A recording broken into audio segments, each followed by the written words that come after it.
एक मुलाकात ऐसी शख्सियतों के साथ जिन्होंने दिया है अपने जीवन को एक नया मुकाम। रूबरू कराएंगे ऐसी कुछ हस्तियों के साथ एक खास शख्सियत के साथ मुलाकात। जयदेव पटेल के साथ नंबर 1 इंडिया न्यूज पर रात। नमस्कार दोस्तों, मैं जयदेव पटेल, आपका एक बार फिर स्वागत है एक खास शख्स के साथ मुलाकात प्रोग्राम में। आज हमारे साथ खास हमारे भारतीय किसान यूनियन के नेता धर्मेंद्र मलिक। धर्मेंद्र मलिक जी, आपका बहुत बहुत स्वागत है आज के हमारे प्रोग्राम में। धन्यवाद सर। धर्मेंद्र मलिक जी, आपसे मेरा पहला सवाल है कि आपने सुबह 10 बजे से 4 बजे तक तो रेल रोको कार्यक्रम किया था, लोगों को परेशानी हुई, उसके अलावा क्या हासिल किया आपने? नहीं, देखिए, ये बात हम भी समझते हैं कि परेशानी होती है, माफी भी मांगते हैं लोगों से, लेकिन सरकार तक आवाज जानी चाहिए। लेकिन ये सरकार तो इस तरह की आवाज भी नहीं सुनती, तो क्या कर सकते हैं?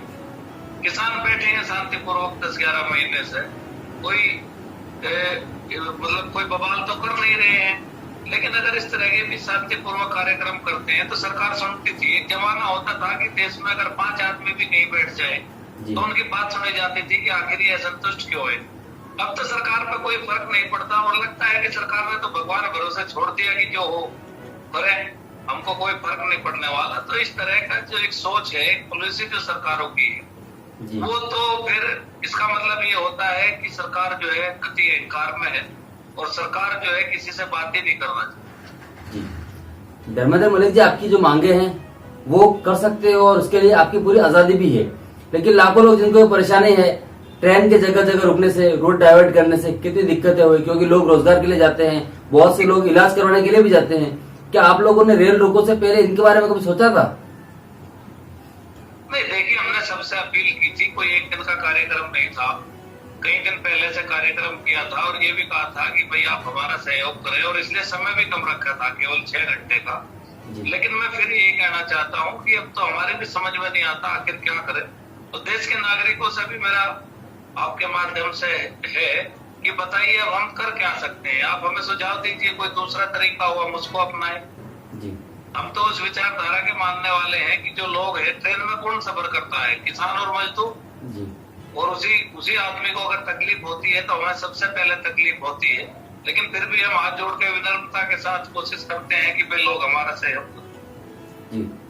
मतलब धर्मेंद्र मलिक जी, अब जब तक सरकार नहीं सुनेगी तो आपके पास सिर्फ और सिर्फ एक ही चारा बचा है कि रेल रोको या फिर बॉर्डर जाम करेंगे, इसका एक ये मतलब आपका कहने का?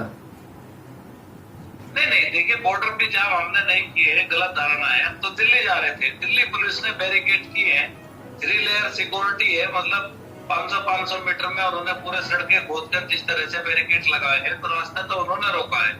हम तो रामलीला मैदान में जाना चाहते थे। और दूसरी बात ये कि हम भी सिंबॉलिक ही ये सब चीजें जो भी कर सकते थे किया, लेकिन अब ये स्थिति है, बात आपकी भी सही है, लेकिन बात हमारी भी सही है कि 700 से ऊपर लोग शहीद हो गए हैं, और अब क्या करें? तो देश की जो सरकार है, जो निरंकुश है, तो अब ये हो सकता है कि देश के जो राष्ट्रपति हैं उनको विचार करना चाहिए, निर्णय लेना चाहिए, सरकार को निर्देशित करना चाहिए कि आप किसानों से बातचीत करके समस्या का समाधान करें, क्योंकि लोकतंत्र को बचाने की जो जिम्मेदारी है वो राष्ट्रपति जी के कंधों पर होती है। और हमारा महोदय महामहिम से निवेदन है कि वो इसमें हस्तक्षेप करें। जी धर्मेंद्र मलिक जी, मंत्री जी तो पहले ही कह चुके हैं कि मेरे खिलाफ एक भी सबूत मिलेगा तो मैं खुद इस्तीफा दे दूंगा, और बीजेपी कह रही है कि सबूत दिखाइए और इस्तीफा ले लीजिए, तो फिर इतना आंदोलन करने की जरूरत कहाँ है? जो मंत्री जी का वीडियो है वो क्या किसी सबूत से कम है? क्या वो लोगों को उत्तेजित नहीं करता? क्या वो एक वर्ग को भड़काने का प्रयास नहीं करता? क्या ये पटकथा बहुत लंबे समय से नहीं लिखी जा रही थी?